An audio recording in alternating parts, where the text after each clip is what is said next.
Hello everyone, good morning. तो कैसे हैं आप सब? आई होप आप सब बढ़िया होंगे। और बहुत सारे लोगों के कमेंट आ रहे थे कि दीदी मेरे स्कोर मतलब इंक्रीज़ नहीं हो रहे हैं। तो देखिए, हम लोगों का टारगेट 80% स्कोर करना है, जिसमें 80% का मतलब हो गया 120 में 96 क्वेश्चन आपके सही होने चाहिए। ठीक है। और मतलब मैक्सिमम बच्चे अभी 85 से 90 के बीच में हैं, बहुत सारे बच्चे 80 से 85 के बीच में हैं। तो देखिए, घबराने वाली कोई बात नहीं है, सबके स्कोर अच्छे नहीं हैं। मेरे भी 95 प्लस किसी में क्या मतलब एक आध दो में ही गए हैं, किसी में नहीं गए हैं। 90 ही रहे हैं और 80 के बीच में ही रहे हैं। ठीक है। तो स्कोर की मैं बात कर लूँ तो ये कन्फ्यूजन एकदम अपने दिमाग से निकाल लीजिए। क्यों? देखिए, क्यों नहीं हो रहा है इसका भी आंसर आपके पास ही है कि आपका जीएस में स्कोर कम हो रहा है, कि मैथ्स में कम हो रहा है, कि रीजनिंग में कम हो रहा है। ठीक है। ये आप डिसाइड कर लीजिएगा कि आपका। मैं ये वीडियो इसीलिए बना रही हूँ, बहुत सारे बच्चे परेशान हैं कि मेरे स्कोर इंक्रीज़ नहीं हो रहे हैं। मैं पहले आपको ये बता दे रही हूँ कि आपको फाइंड आउट करना है कि कौन से क्वेश्चन आपके किस सेक्शन के ज़्यादा गलत हो रहे हैं, किस सेक्शन के कौन से टॉपिक वाले क्वेश्चन आपको नहीं आ रहा है।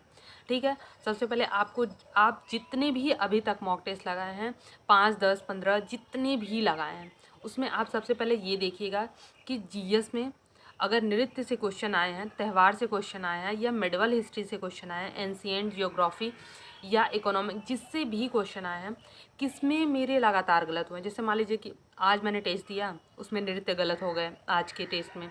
कल मैं त्यौहार का क्वेश्चन की तो त्यौहार मेरे गलत हो गए। या फिर मैंने कोई पुरस्कार वाले क्वेश्चन गलत किए हैं। जो इस टाइप के अगर आप अपना फाइंड आउट कर लीजिएगा कि आपका कौन सा गलत हो रहा है। ठीक है। और लगातार गलत होते आ रहे हैं। ठीक। तो आपको क्या करना है, उसको लिख लेना है कि मेरे नृत्य से क्वेश्चन गलत हो रहे हैं। और मैं बहुत मतलब जो 20 डेज में स्ट्रेटेजी वीडियो बनाई हूँ, उसमें भी मैंने बोला है कि आप स्टैटिक और जितनी रटने वाली चीज़ें वो मॉर्निंग के टाइम पे लेके चलिए। तो आपको इसको फाइंड आउट करना है। और क्या करना है कि उसको एक कॉपी में नोट डाउन करना है। अब 15 दिन बचे हैं और कुछ नहीं करना है। जितना आप मॉक टेस्ट दिए उसका एनालिसिस करिए अच्छे से। जो क्वेश्चन आपके लगातार गलत हो रहे हैं उसको नोट डाउन करिए। ठीक है। और उसका जितना भी स्पेशल टॉपिक है, किसी भी टीचर से यार कोई भी ट्रिक जो भी आ रहा है वो आपको, वहाँ से जाइए, उसको रटिए, उसको याद करिए। इसके अलावा कोई ऑप्शन नहीं है। मैं बस ये बता रही हूँ कि आपके स्कोर क्यों नहीं इंक्रीज़ हो रहे हैं, उसका रीज़न, उसको फाइंड आउट करने का तरीका मैं बता रही हूँ कि ऐसे करिए। और डैम श्योर है कि आपके 5 क्वेश्चन से 7-8 क्वेश्चन ज़रूर इंक्रीज़ होंगे, मतलब ये मान के चलिए। ठीक है। फिर आते हैं मैथ्स में। मान लीजिए मैथ्स में बहुत सारे लोगों के सीआई वाले पोर्शन, मैं हर वीडियो में कहती हूँ ये चीज़ें कि सीआई वाले क्वेश्चन गलत हो रहे होंगे, किसी के टाइम स्पीड डिस्टेंस के क्वेश्चन गलत हो रहे होंगे, किसी के एवरेज के क्वेश्चन गलत हो रहे होंगे। और उसमें भी जैसे होता है कि बहुत सारे टाइप होते हैं। ठीक है। उसमें से भी आपको मॉडरेट लेवल तक का आ रहा होगा, क्या पता टफेस्ट जो उसमें टाइप पूछा हो वो ना आ रहा हो। उस टाइप के क्वेश्चन आपको नोट डाउन करने हैं। कोई से भी जो भी टॉपिक आपके मैथ्स में कम वीक हैं, जो लगातार गलत होते आ रहे हैं, या फिर मान लीजिए नंबर सिस्टम का रिमाइंडर थ्योरी है, या फिर जो भी आपसे गलत होते आ रहे हैं, उसको आप पहले एक टॉपिक मतलब उस टॉपिक को नोट डाउन करिए। ठीक है। फिर उसको भी एक कॉपी में नोट डाउन करके रख लीजिए। फिर रीजनिंग में आते हैं। रीजनिंग में मान लीजिए आपके पजल गलत हो रहे हैं, कथन निष्कर्ष के क्वेश्चन गलत हो रहे हैं, कार्यवाही वाले क्वेश्चन गलत हो रहे हैं, या फिर जो ये क्या बोलते हैं, इस सीरीज़ वाले क्वेश्चन गलत हो रहे हैं। इसमें से जो भी आपके क्वेश्चन गलत हो रहे हैं, आप इसका क्या करिए कि उसमें जाइए और ऑनलाइन यूट्यूब पे जाइए, और ऑनलाइन जो भी आप जैसे कैलेंडर के क्वेश्चन गलत हो रहे हैं तो उसको सर्च करिए, या फिर पजल वाले क्वेश्चन गलत हो रहे हैं उस टाइप के पजल को सर्च करिए और उसको सॉल्व करिए। ठीक है। उसको सॉल्व करिए, उसको प्रैक्टिस करिए, इतना करिए कि फिर अगर वो नेक्स्ट मॉक टेस्ट में आए तो वो आपसे गलत, जो आपके सही हो रहे हैं वो तो सही हो ही रहे हैं। जो आप जो जो भी आपके नहीं क्वेश्चन सही हो रहे हैं उसका टॉपिक खोजिए, उसका प्रैक्टिस करिए, फिर मॉक टेस्ट लगाइए। देखिए वो जो क्वेश्चन आपके गलत हो रहे वो क्वेश्चन अगले मॉक टेस्ट में आप सही कर पा रहे हैं कि नहीं कर पा रहे हैं। अगर आप सही कर पा रहे हैं तो आपके स्कोर ज़रूर इंक्रीज़ होंगे, ये आप मान के चलिए। केवल मॉक टेस्ट देने से और उसका एनालिसिस नहीं करने से बहुत ज़्यादा नुकसान होगा। आप उम्मीद नहीं लगा सकते कि आज मेरे 60 ही स्कोर बने हैं तो कल मेरे 70 बने। अगर आप अच्छे से एनालिसिस नहीं करेंगे, और एनालिसिस करने के बाद उसको पढ़िए। ऐसा नहीं कि एनालिसिस कर लिए, टॉपिक लिख लिए और पढ़े नहीं, तो भी नहीं होगा कुछ भी, क्योंकि पढ़ना आपको है, आप ही को सॉल्व भी करना है। तो करना पड़ेगा इस चीज़ को, ठीक है। ये चीज़ें हो गई। और एक चीज़ और है कि मैं जहाँ तक समझ पा रही हूँ जितने भी कमेंट आते हैं उसमें 85 से 90 के बीच में मैक्सिमम बच्चे अब आ चुके हैं, इतनी उनकी अच्छी तैयारी हो चुकी है। और ये बच्चे बहुत सीरियस हैं, बहुत ज़्यादा सीरियस है, क्योंकि मैं समझती हूँ कि यार इतना लाना कितना मतलब कितना मुश्किल है, बहुत ज़्यादा मुश्किल है, और एक एक नंबर बढ़ाना बहुत मुश्किल है। इसलिए मैं आपसे कह रही हूँ कि इसको करिए। और दूसरी चीज़ है कि अभी भी 15 दिन बचे हुए हैं, बहुत लोग करंट नहीं पढ़ रहे हैं। आप करंट पढ़िए, करंट से भी आपको क्वेश्चन, यार मैं नहीं बोल रही हूँ कि बहुत ज़्यादा आपको एकदम जाके डीपली पढ़ने की ज़रूरत है, लेकिन मंथली आप उठा के 15 दिन में आप उसको कर डालिए। अगर एक मंथ का एक दिन में आप कर रहे हैं तो अभी 15 दिन बचे हैं, आप उसको रिवीजन कर सकते हैं, उसका मतलब ट्रिपल बार उसका आप रिवीजन कर सकते हैं ऐसा। और उसमें से कोई भी क्वेश्चन पूछ दिया, जैसे सीएजी पूछ देता है वर्तमान के, और जितने भी संगठन हैं वो वर्तमान में अभी पूछ देगा कि क्या बोलते हैं वायुसेना के अभी अध्यक्ष कौन बने हैं, बहुत सारे क्वेश्चन पूछ देता है जो अभी अभी के हैं, करंट के हैं। तो ये सब चीज़ें आपको, जो नियुक्तियां हैं वो आपको बहुत अच्छे से याद करने की ज़रूरत है, ठीक है। और बहुत सारे संगठन हैं, उसकी स्थापना कब हुई थी, उसके मुख्यालय कहाँ है, ये चीज़ें आपको देखने की ज़रूरत है। बहुत सारे करंट में ना, जैसे कि बहुत सारे टॉपिक हैं, लेकिन उसमें से जब आप लगाएंगे तो आपको समझ में आएगा कि हमको किस टाइप के टॉपिक पढ़ने हैं।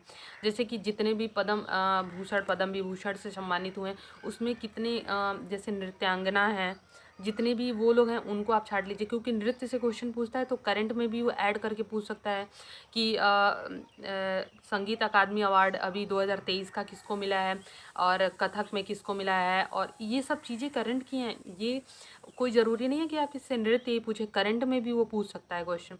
इस टाइप के क्वेश्चन आप रिलेट करिए, मॉक टेस्ट दे रहे हैं तो उसका एनालिसिस करिए कि ये वाले क्वेश्चन कहाँ से रिलेट कर रहा है, ठीक है। ये सब चीज़ें आपको करनी है। उसके बाद से हम लोग आते हैं नोबेल पुरस्कार पे। अभी रिसेंटली नोबेल पुरस्कार भी मिले हैं। अभी रिसेंटली खेल भी बहुत सारे हुए हैं, जो आप लोग देखे भी होंगे करंट में, जितने भी प्लेयर्स हैं और जो जिस खेल से संबंधित है उसको देख लीजिए, बहुत इंपॉर्टेंट है। ये सब तो एकदम फिक्स है यार, इससे तो क्वेश्चन आने ही हैं बहुत, मतलब। और बहुत सारे विद्रोह हुए हैं, जनजातीय विद्रोह, किसान विद्रोह, जितने भी विद्रोह हुए हैं ये सब से भी क्वेश्चन पूछता है। ये आपको देखना। पॉलिटी तो ऐसा सब्जेक्ट है जैसे कि मैथ्स में हमको पता रहता है कि हम इतना कर रहे हैं और ये इतना सही हो जाएगा। पॉलिटी सेम वैसे ही है कि अगर आप पॉलिटी में आपको इंटरेस्ट है, अगर आपको इंटरेस्ट आ गया, आप पढ़ लिए, तो मुझे नहीं लगता उससे कोई क्वेश्चन, अगर बहुत ना घुमाए लैंग्वेज में, तो मुझे नहीं लगता कि उसका कोई क्वेश्चन गलत करके आता होगा। और मेरा देखिए, बहुत सारे लोग मुझसे बोल रहे थे कि आपके इतने अच्छे स्कोर, देखिए बहुत अच्छा तो नहीं कह सकते, लेकिन हाँ कुछ तो इम्प्रूव हुए हैं। और उसका भी रीज़न है, देखिए 6 महीने 1 साल का नहीं है यार मेहनत, 3-4 साल से मैं लगी हुई हूँ। मैंने हेड ऑपरेटर दिया है, उस टाइम पे यूपीएसआई का भी मैं मॉक टेस्ट लगाती थी, हेड ऑपरेटर के लिए लगाई हूँ। तो मेरे यूपीएसआई के जो 52-53 सेट हैं वो मेरे कंप्लीट हैं, ठीक है। तो और मैंने दिल्ली पुलिस भी दिया है, और मैंने लेखपाल भी दिया है, बहुत सारे मैंने मतलब मुझे लगता है मैंने 10-15 एग्ज़ाम ऐसे दिए हुए हैं। और देखिए, अगर आप कहीं ना कहीं पढ़े हुए हैं ना, कहीं ना कहीं आप सेक्शनल प्रैक्टिस किए हैं या पीवाईक्यू किए हैं, तो मॉक टेस्ट उसी से बनता है। जितने भी प्रीवियस, जैसे आरपीएफ एसआई में ना, आप रेलवे के, अगर बहुत सारे बच्चे ऐसे होंगे कि रेलवे के प्रीवियस ईयर पूरा पढ़ ले गए होंगे जीएस और उससे, और वहीं से क्वेश्चन सीधे सीधे पुट डाउन करता है। मॉक टेस्ट कहाँ से बनता है? अपने पास से थोड़ी वो लोग क्वेश्चन लाके बना देते हैं। प्रीवियस ईयर जितना प्रीवियस होगा उतना से ही वो लोग क्वेश्चन टॉपिक लेके और कंपाइलेशन करके और बनाते हैं, ठीक है। तो मैं अपनी बता रही हूँ, मेरा अपना एक्सपीरियंस बता रही हूँ कि मैं जब मॉक टेस्ट देती हूँ तो मुझे बहुत सारे ऐसे क्वेश्चन मिलते हैं जो अनकॉन्शियस माइंड में मेरे रहते हैं कि हाँ ये शायद मैंने कहीं पढ़ा हुआ है, और मैं टिक एग्जैक्टली उसका आंसर मुझे पता नहीं रहता, लेकिन मैं टिक करती हूँ। आप लोग के साथ में भी ऐसा होता होगा कि आप टिक करेंगे और बाद में वो चीज़ें फिर से अगर आप रिपीट कर पाएंगे तो आपको समझ में आएगा कि हाँ ये ऐसे होगा, ठीक है, ऐसे हुआ है, चाहे कहीं तो मैंने पढ़ा हुआ है, इस ऐसा हो जाता है।